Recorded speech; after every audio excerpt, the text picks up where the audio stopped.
Сайн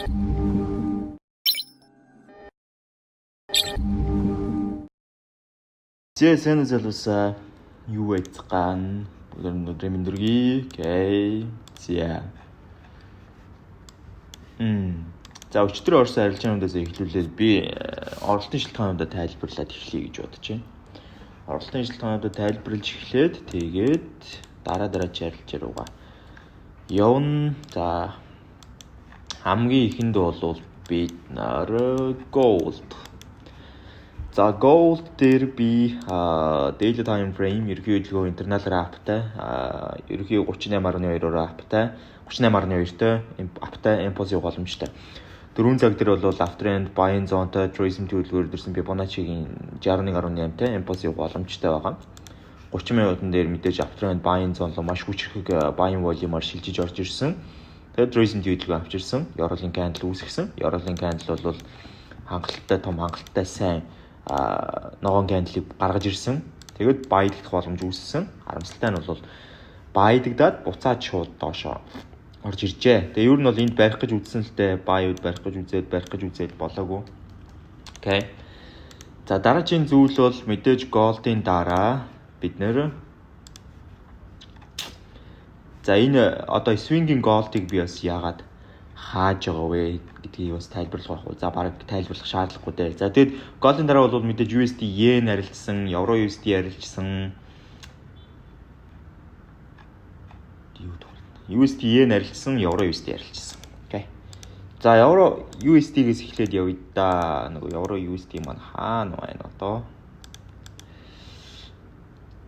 Евро USD ч тэгээ харахаас дургуй өрмөр хөдөлсөлтөө.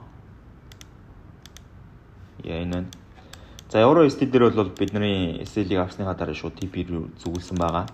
Энэ дээр бол 2.8 харах хэрэгтэйсэн. За мэдээж daily time frame бол tourism төлөвлөгөө авчирж байгаа. 4 цаг бол downtrend selling zone-тай tourism төлөвлөгөө Fibonacci 38.2-тай импульс явах боломжтой. 30 минутын дээр downtrend selling zone-тай нэг resist-ийг 2 шалгах байдлаар хөдөлсөн гэж үзсэн боловч нэг resist-ийг 2 шалгасныгаа дээш нь fake хийчээд буцаад доош унсан байгаа. Тэгэхээр энэ дээр бол яач чадаагүй евро USD бол. За USD yen дээр хэдүүлээ бас орсон. За USD yen дээр юу болсон бэ гэх юм бол USD yen дээр ерөнхийдөө daily дээр after and buying zone-тай импульс явах нь ойлгомжтой хөдөлгөөн байсан. Fibonacci-гийн 61.8-тай 4 цаг дээр бол хөдөлгөөн 4 цагийн after and buying zone-тай Fibonacci-гийн 78.6-тай импульс явах боломжтой хөдөлгөөн. 30 минутын дээр after and buying zone-тай ерхий хөдөлгөөн маань tourism төлөвлөгөөнд 78.6 дээр авчирсан. Өмнө өрөө хангалттай өрх нь ойлгомжтой байсан. За ингээд tourism төлөвлөгөөний ёроолын candle гарсан, арилжаанд орсон. Дэшээ явсан. За ерхийдөө бол өмнө өрөөг зорж байгаа учраас SL-ийг бол маш хурдтай зөөж эхэлсэн. Тэгээд би зөхүүлсэн байна. Окей. За тэгээд би бас нэмэлтээр Cadien дээр арилжсан. За дэрийг бас тайлбарлачих. Cadien дээр бол энд 3.5 авсан. За Cadien дээр юу болсон юм бэ? Өчтөртөө би Cadien-ийг Free London дээр ярьсан. Хэрвээ Free London-гоо үзсэн хүмүүс байх юм бол Cadien баг давхраа орцсон яваад байгаа. За daily time frame up and trend buying zone руу шилжих гэж байсан. Ер нь бол daily time frame-ийн үндсэн өмнө оройны даралт гар авцсан. 4 цаг бол after and buying zone-тай импульс явахад бэлэн энэ хавцаа явж ирсэн шүү дээ. Тэгээ 30 минут бол 30 минут up and trend buying zone-тай оройгоо цохоод tourism төлөвлөгөө авчираад ёроолын candle үүсгээд дээшээ ороход бэлэн болсон. За одоо энд харагдаж байгаа шүү дээ. Энд нэг ийм л юм болж байгаа юм л да. Ерөнхийдөө энэ candle бол ёроолын candle биш. Гэхдээ харагдаж байгаа шлан энэ candle ёроолын candle болж орж байгаа. Энэ candle. За тэгээ хөдөлгөөн маань дээшээ савсан. Хөдөлгөөн маань оройд нэлээд орой явж байгаад нэг 3.5-аар авсан байгаа. Cadien. За одоо өнөөдөр биднэрт юу байгаа юм бэ гэж те. Одоо өнөөдөр ер нь өчтөр харж ирсэн зүйлс маань өөрчлөгдөх юм уугүй юм уу гэдгийг харцгаая. За евро NZD дээр бол хөдөлгөөн daily аптай баятай импульс явна, 4 цаг аптай баятай импульс явна, tourism төлөвлөгөө авчирсан. 30 минут үнэтэй хөдөлгөөн маань нэг спорт 2 шалгах байдлаар явах хэвээр. Тэгэхээр одоогийн байдлаар бол нэг спортыг альтын 2 байтугай 3 шалгаад байгаа. Тийм учраас хөдөлгөөн бол одоо явахад билээ ингэж би харж байгаа. Гэхдээ энэ өрөөг эвдэрсний дараа бид нар buy гэсэн төлөвлөгөөтэй байгаа шүү дээ. Одоо угаасаа нэг спортыг 2 шалгадаг хөдөлгөөнд өнгөрчлөө. Энэ өрөөг эвдснийхэн дараа л баядах боломж бүрдэнэ. Нэг спортыг 2 шалгадаг дээр энэ доор баядах боломж бол баг байгаагүй. Энэ ёроолыг шалгаад энэ ёроолыг шалгаад гэж үзэх юм бол за баг энэ хавцаанаас ч юм уу таныг buy орж ирэх байсан баг. Гэтэ энэ нэлийн эрсдэлтэй. За тэгээд хөдөлгөөн маань дээшээ. За үндсэн хөдөлгөөн маань ерөнхийдөө иймэрхүү хөдөлгөөн хүлээн. За энэ дээр бол бид нар swing post дээрж байгаа юм байна. Swing post дээр байлгах шаардлагагүй одоо бол. За дараагийн нь евро иен. Евро иений хувьд бол мэдээж daily-гийн одоо downtrend selling zone эсрэг ерөөхдөө euro руу break хийсэн байдалтай дээш өсөж байгаа. Үндсэн хөдөлгөөн маань 4 цаг дээр бол after and buying zone-тэй tracing хөдөлгөөн ирэх боломжтой хөдөлгөөн байгаад байгаа. 4 цагийн tracing хөдөлгөөн иртэл бол бид нар үлэх хэрэгтэй байгаа даа. Одоогийн байдлаар ямар нэгэн tracing хөдөлгөөний чимээ бол байхгүй байгаа даа. Okay. Tracing хөдөлгөөнтэй удахгүй эхлэх бах. Тэгээ удахгүй эхлээд харин гүн орж ирмээргүй л байна л да. Tracing хөдөлгөөн гүн орж ирэхгүй байх тусмаа бид нарт бас цаашдаа уртын ярилцаа их боломж гарч байна. Тэгээ 30 минутын дээр бол 30 минутын яг энэ staff бол хүлээж байгаа. Яг энэ staff-ийн хувьд бол өөрчлөгдсөн зүйл нь мэдээж баг зэрэг илүү оройнууд бол гарсан байгаа дээшээ. Энд нэг илүү орой гарсан байна. Энэ доор ёроол дээр нэг гарсан байна. Энэ орой дээр нэг гарсан байна. Юу зөвлөгөө. Энд нэг гарсан байна. Энэ дээр нэг гарсан байгаа юм. Окей. Энд нэг гарсан байгаа юм. Тэгээ хөдөлгөөн маань доошоо эвдэж орж ирээд. Тэгээ хөдөлгөөн маань орой үүсгээд, ёроол үүсгээд эвдэж гараад tracing хөдөлгөөний хөдөл хангалттай гэсэн. Окей. За энэ хөдөлгөөнийг хүлээж जैन. Тэгээд ерөнхийдөө хөдөлгөөн яг одоо эндээс tracing хөдөлгөөнөө өгөөл дээшээ импульс явахад бэлэн гэсэн ийм таамагтай байна.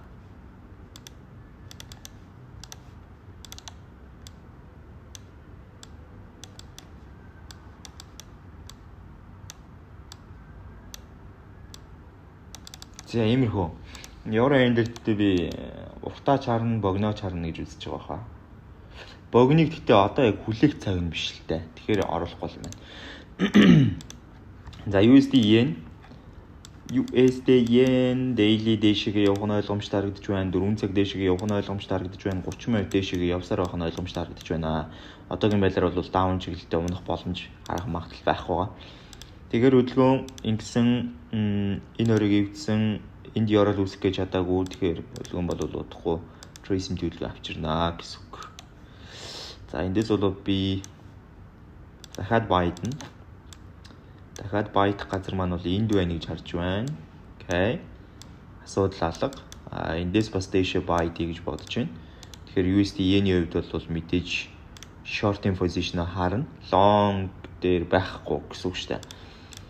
За дараагийн gold байна. За gold-ийн хувьд бол одоо яг уртын position бас би ч хаацсан байгаа. Тэ хаацсан. За. Daily дээр одоогийн байдлаар бол up and trend buying zone impulse явах боломжтой internal upтай боловч volume алдаад байгаа. Энэ бол тийм ч сайн зүйл бол биш. Тэгээ үнэхээр daily-гийн эсрэг явмаар байвал энэ ёроолыг эвдчихэж л явах боломжтой болно. Тэгэхээр хэтэрхий эрт бас sell email-тэй гэж бодож ерөөсөө хэрэггүй. Яагаад гэх юм бол энд ерөөсөө одоо явчих гэсэн тийм дохио бол өгөөгүй байгаа. Окей. Тэгэхээр тэрийг бас анзаараарай. За тэгээд эндээс хөдөлгөөн одоо бол үнцэн хөдөлгөөн дээр ёроолыг эвдэхээс наан бол buy-тай хэвээрээ байгаа. 4 цаг up and trend buying zone impulse явах боломжтой. Fibonacci-гийн 50-тай энэ ёроол төр ирнэ тийм ээ. За 30 минут бол одоогийн байдлаар яг уу down trend selling zone та харагдаж байгаа ч гэсэн up trend buying zone руу ирэхэд тулах юм бол маш хурдан ирэх боломжтой. За яагаад тэгж ийн вэ гэх юм бол одоо ирсэн байгаа үндсэн tracing-ийн хөдөлгөөн. За тэгээд одоо ирж байгаа хөдөлгөөн хоёрын хоорондын зай хэтэрхий ойрхон байна. Эндээс эргээд үндсэн хөдөлгөөн маань дээшээ хөдлөх бүрэн боломжтой болно. Тийм учраас үндсэн хөдөлгөөн дээр тийм амархан бас sale гарч ирэхгүй гэсэн үг. Тэгэхээр sell-мээр байвал бид нэр 4 цагийн бишээ daily time frame-ийн тэнд байгаа ёроолыг гэхээр эндээс доош л бид нэр sell харна гэсэн. Тэрнээс наан бол бид нэр sell тэгж амархан харахгүй. За ер нь бол алтны buy бол олон талаараа ер нь алтны buy талдаа явах магадлал илүү өндөр байгаа. Daily up-тай байгаа, internal up-тай, 4 цаг up-тай байгаа. За тэгээ up-ын чиглэлийн паттерн үүссэн байгаа. 30 минут дээр угаасаа одоо ирж байгаа пибогоороо хэмжээд үзэхэд одоо ирж байгаа Trace-ийн хөдөлгөөн бол хэр ойрхон ирэхээс шалтгаалаад цааш өсөх магадлал илүү өндөртэй байгаа. За тэгээ энэ ёроолыг эвдчихвэл мэдээж өсөх магадлал бол дуусна гэсэн үг. Окей. За алтны хувьд нэг иймэрхүү. Тэгээ алтыг бол би за яг богино дээрээ байж игдээ гэж бодож байна. За одоо NZD-USD-ийн хувьд юу болж байна харъя. NZD-USD бол өчтөр бол сэллийн боломж байсан. Гэхдээ сэлдэхэд бол бид нар ашиг зулгаа харгуул байсан л да. Энд харж байгаа бах. Одоо яг энэ юу. За нэг энэ хавцаанаас биш энэ хавцаанаас сэлдэх юм уу? Тэгээд сая бол харж байгаас нэг энэ хавцаа хаахаар байсан. 192 той. Тэгээд тэр бол явцгүй арилжаа л та. За тэгээд хөдөлгөөн бол одоо ерөнхийдөө daily дээр бол NZD-USD угаас өмнө өрлө break нийцэн доош унж явж байгаа 4 цаг дээр бол downtrend selling zone-тай impulse боломжтой 38.2-тэй impulse бол доошоо энэ үрх ихний магадлал бол байгаа. Окей. За тэгээд 30 минутын дээр бол тэр үрх магадлалыг устгаад хаячих магадлалтай бас зүйлс байгаа. За энд бол орой үүссэн байна. Энд бол ёроол үүссэн байна. Окей. За Trace-ийн төлөвлөгөө ирж байна. Trace-ийн төлөвлөгөө ирлээ. Impulse явлаа гэх үү. За нэг тийм боломж. Нөгөөтэйгүр бол 4 цагийн эсрэг яваад daily time frame эсрэг яваад байх магадлал одоогор байхгүй учраас 4 цаг reverse settle бол buy бол харахгүй. Тэгэхээр хөдөлгөөн дээр бол NZD-USD sell хараад явж болж байна. За тэгэхээр NZD-USD-гээ богинолуугаа оруулчихна. Урт дээр бол одоогор байж арай чадахгүй байгаа тань. Урт дээр бол ерөнхийдөө өчтөр урт чинь өөрөө эндээс лөө. За хоёроо хараатгая. Тэгээ энэ хавцаанаас ингэж нэгдэх боломжтой байсан. 289-тэй. Тэгээд ер нь бол аюу эрсдэлтэй гэж харсан учраас ерөөсөө нэгээгүй байгаа. Тэгээ урт дээр бол одоохондоо байх ямар шаардлага байхгүй. За дараачих нь евро Audi байна. Евро Audi-ийн хувьд бол daily бол апта байтай байгаад байгаа, impulse боломжтой байгаад байгаа. Daily-ийн хувьд internal down болсон юм бол одоогор байхгүй байна. 4 цаг апта байтай байгаад байгаа, impulse боломжтой байгаад байгаа. Trace-ийн төлөвлөгөө аваад ирсэн байгаа. Impulse эзэн хөдлөх вэ гэдгийг ерөөхдөө хүлээгээд байгаа. За тэгэхээр одоо 30 минутын дээр бол хөдөлгөөн 30 минутын яг одоогийн байдлаар downtrend selling zone руу шилжчихсэн байгаа. За энэ дээр downtrend selling zone руу шилжчихсэн. Доошоо бол үн нэлээд уналттай орж ирсэн. За тэгээд одоо үндсэн хөдөлгөөн маань дээшээ хизээ юу н uptrend buying zone руу шилжих боломж магадлал байна вэ гэдгийг л бид нар хүлээж байгаа шүү дээ. Тэгээд uptrend buying zone руу шилжихээр нь ерөнхийдөө дээш нь арилжих сонирхолтой. За энд бол урт дээш тэр богино дээш тэр байж хань зүв байна гэдг нь харагдаж байна. USD CAD гэдэг хостол. За USD CAD бол daily дээр авахтай байтай impulse явах боломжтой, 4 цаг дээр авахтай байтай impulse явах боломжтой хөдөлгөөн. Гэтэ харж байгаачлан одоо л Trace-ийн төлөвлөгөө ирсэн ба штэ. Одоо яг жинхэнэ чухмаараа одоо Trace-ийн төлөвлөгөө нь ирсэн. Impulse төлөвлөгөө яваад бэлэн болсон. Дээшээ impulse-ыг бол энэ үрнэхэд гайхах юм байхгүй. Төлөвлөгөө маань бол дээшээ impulse бол нэлээд хүчтэй орж ирнэ. Daily-ийн resist мөргөө зогсно. Түр зогсолт ч үгүй магадгүй. Тэрийг сэтгэлээ цааш явах хэвээр.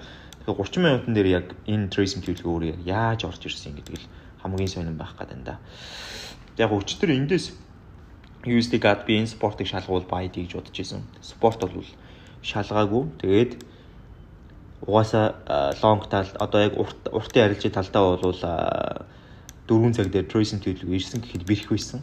Тийм учраас баядаг. За эндээс бол одоо энэ өрөө эвдэрсний дараа энэ дээр Trace-ийн төлөвлөгөө ирнэ.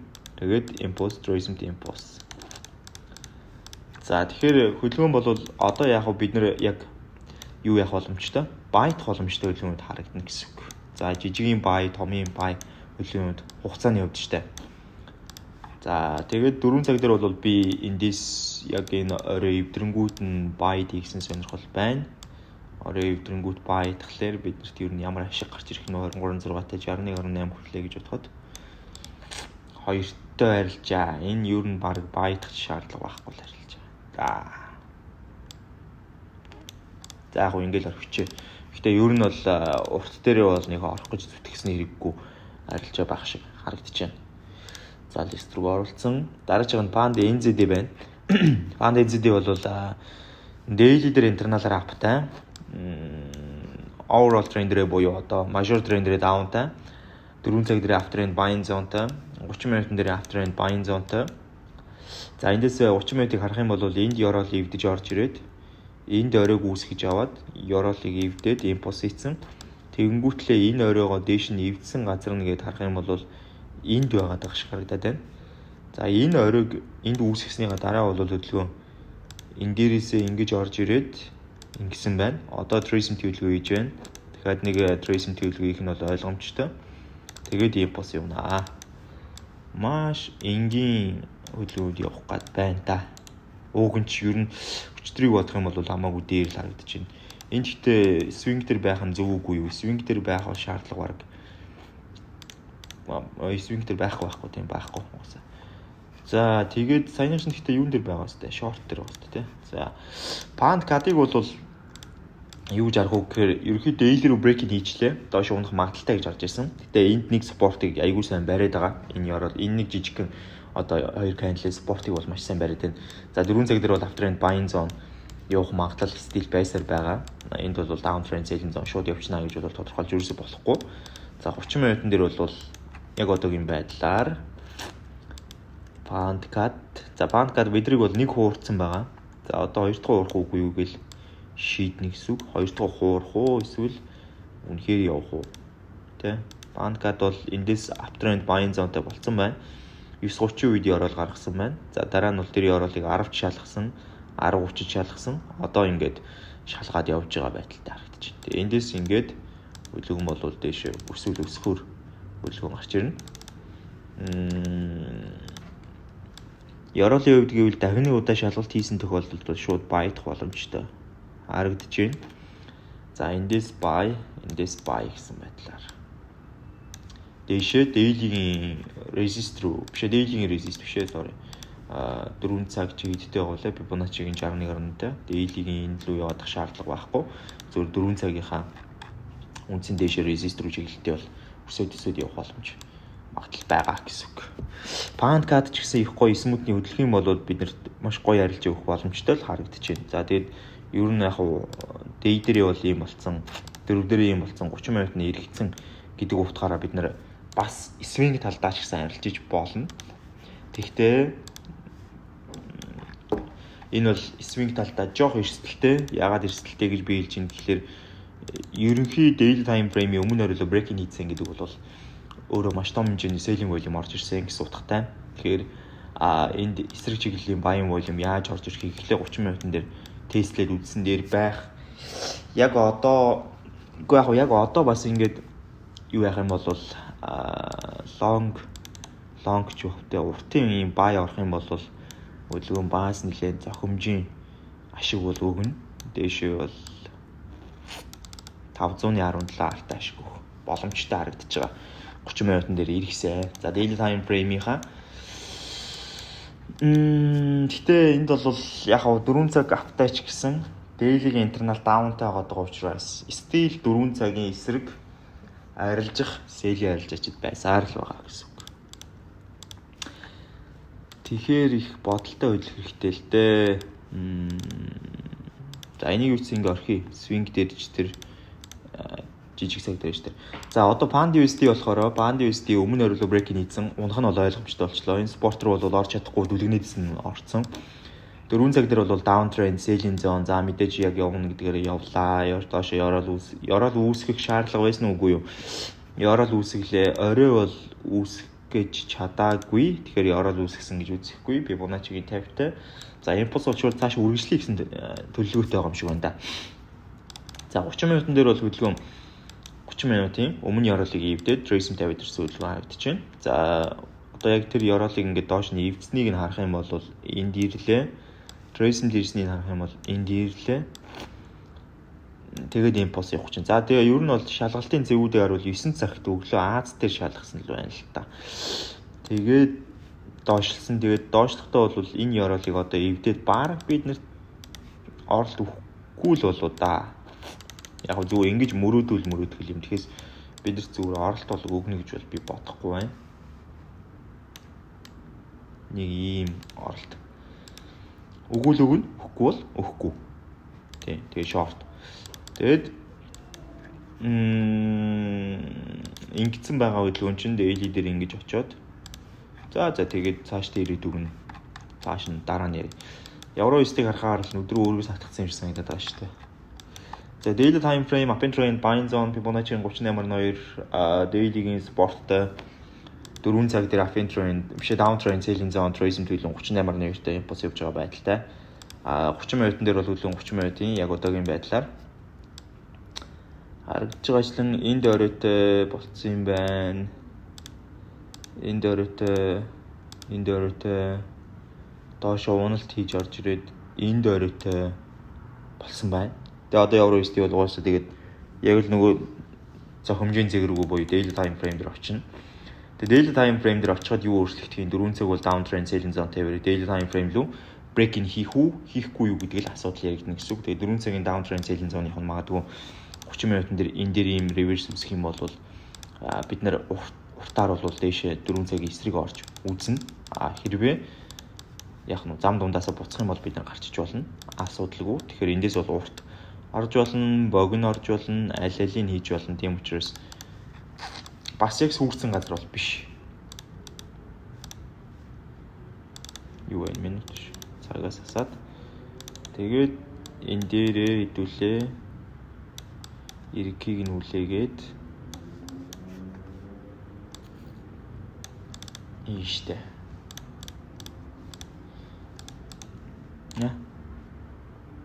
За тэгээд шортач хүлээн, уртаач хүлээн.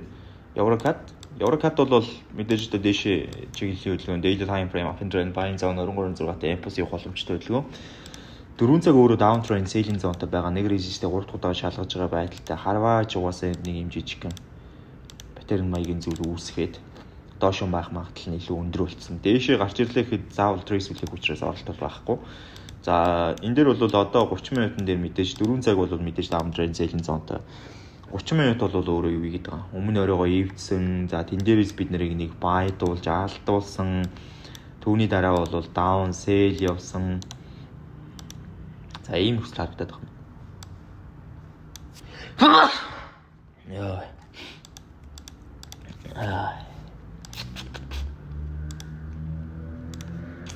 За ингээд тэ энэ ч одоо ингээд uptrend buying zone trace авчирлаа. Impulse явах гад failed байгаа нөхцөл харагдаж байна. Тэгэхээр эндээс ер нь бол яг ингэж явж байгаад хоёр төрлийн зам байгаа л та. Нэг бол ийшээ гарч ирээд ингээ тэ дахиад uptrend buying zone чиглэлтэй buy дий. За 4 цагийнхаа эсрэг daily time frame-ийнхаа дагуу. За энэ боломж нь хэр магадaltaй юм. За daily time frame бол support авцсан impulse явж байгаа. 4 цаг бол down trend selling zone-той 30 минут. За энэ магадлал бол боломжгүй. Ерөнхийдөө. Яавал боломжтой болох вэ гэхээр 4 цагийн орой эвдэрсний дараа боломжтой бол. Тэгэхээр яах вэ гэхээр хөдөлгөөн энэ хавцаа ирээд tracement хийгээд тэгээд impulse оруулах юм бол боломжтой гэсэн үг.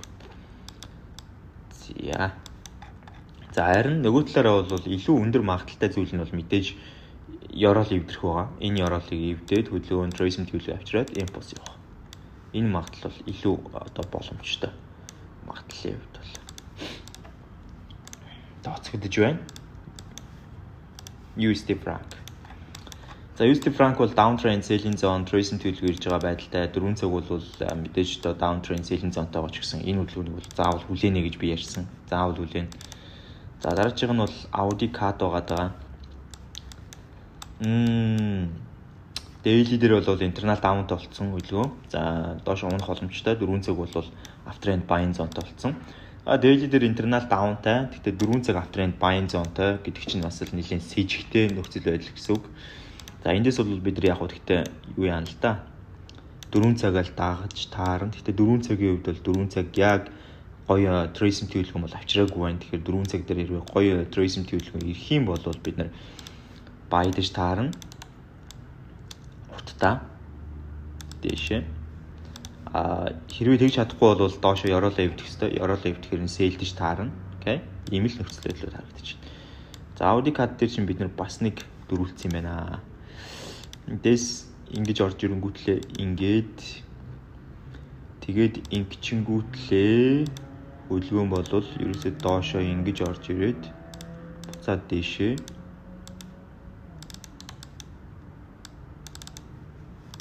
тэгээд ер нь хөдөлгөөн дээр бол яг угаасаа Дээшид тал дээр бол ингээл байд чинь.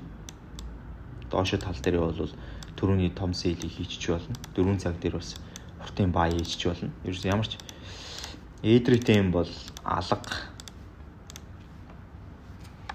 Кадиен.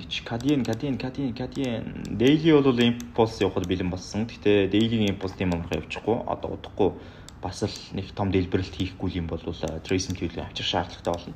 4 цаг бол after and buying зонтой импульс явж байгаа байдалтай. Дээшээ бол ийшээ хүрэх ёстой гэж үзэж байгаа. Ер нь 4 цаг бол Fibonacci-гийн 38.2-тай маш цэвэрхэн хөдлөд байгаа хөдөлгөөн. За тэгээд энд импульс явлаа. За энд бол ингээ орол үсч чадаагүй. Энд импульс явсан байна. Тэгээд tracing тавьчирсан.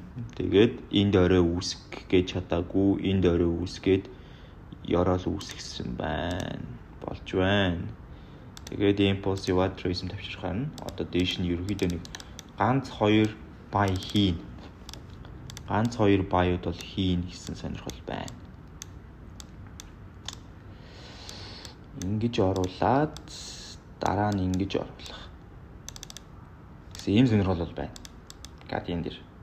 Тэгэхээр Guardian-ыг бол short дээр байлгаж л бай. Long нь бол өнгөрч цугаасаа.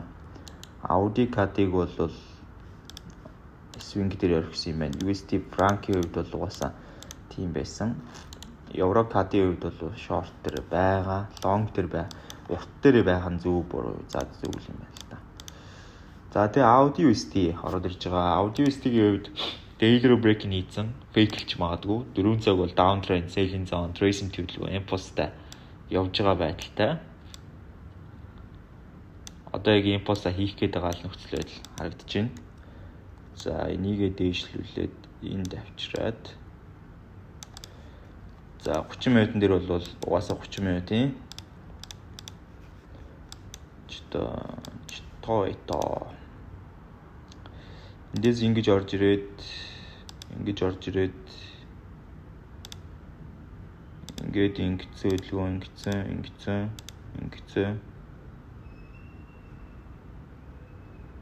Энэ юу болоод байна?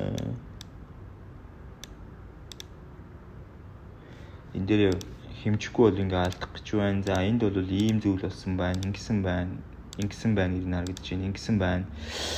Тэгээ одоо ер нь даун чиглэлтэй л байгаад байгаа юм байна. Уусаа ойлгомжтой. Daily time frame руу break-ин хийцэн 4 цагийн даунтай 30 минут нь өөрөө даунтай tracing төлөвлөгөө авчирж байгаа. Ийм нөхцөл байдал харагдаж байна. За тэгээд энэ дээрс sell мөн бас энэ дээрс би sell дий гэсэн сонирхол. За short л юм да. Яг урт дээрээ бол бас арилжаа байна л да ууг нь.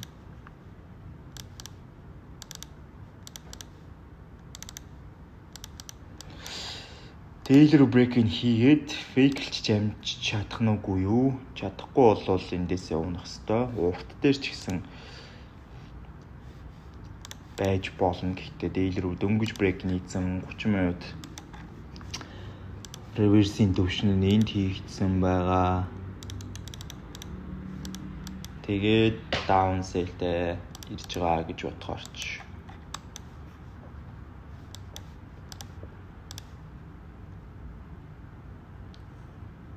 Fibonacci-гийн 50-тай юм байна. Impulse боломж нь өөрөө эндээс ийм эсэл ийм типикгүй яг болохгүй ч юм байхгүй л. За тэгээ хүлээгүүд бол ойлгомжтой. Ерөнхийдөө хүлээгүүд нь бол ойлгомжтой. Алтыг хаацсан байгаа, евро йен бичсэн байгаа. Эдгээр чинь бол байхгүй юугүй одоо. За Guardian дээр бол ямар ч зүйл энд бол short баг шүү. Тэгээ богны арилжаанууд. Guardian дээр бол ерөнхийдөө хүлээж байгаа, алтан дээр хүлээж байгаа. За Guardian-ыг бол ойрхон байныг шаарж байна алтнаас илүү. Тэгээд евро NZD бас илүү ойрхон байгаа харагдаж байна. За ер нь бол евро NZD бол заавал энэ хоёрыг эвдэх ёстой. NZD USD trace авчирж байгаа бас нэлээд ойрхон байгаа. Евро Audi-гийн хувьд бол buy гэсэн сонирхол байгаа. 4 цаг дээр бол яг эсрэг явъя гэсэн сонирхол хараахан байхгүй. Daily дээр угаасаа боломж нь байхгүй.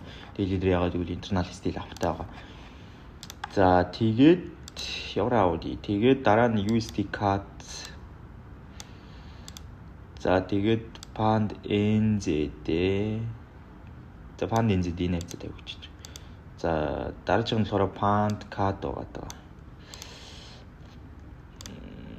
USD yen байгаа маань бас.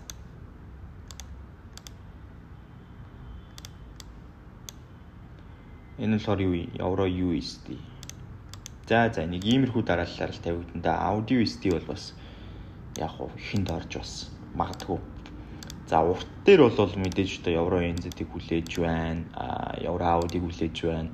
USD CAD-ыг одоо яг хүлээж байгаа хамгийн ойрхон байгаа нь USD CAD байна. Евро CAD болоогүй, USD franc болоогүй. За энэ Audi CAD бас нэлээд ойрхон байж магадгүй юм. Евро yen бас нэлээд ойрхон байгаа. За евро USD-ийн хувьд бол арай болоогүй. Гэхдээ яг евро USD бас нэлээд ойртсон юм байна. Ер нь pound CAD-ийн хувьд бол хамгийн ойрхон бас байгаа байж болох юм. За тэгээд Audi USD орж ирж байгаа шүү дээ. Audi USD дээр зүгээр шийдвэр гаргах, pound CAD хоёр дээр бол зүгээр шийдвэр гаргах хэрэгтэй.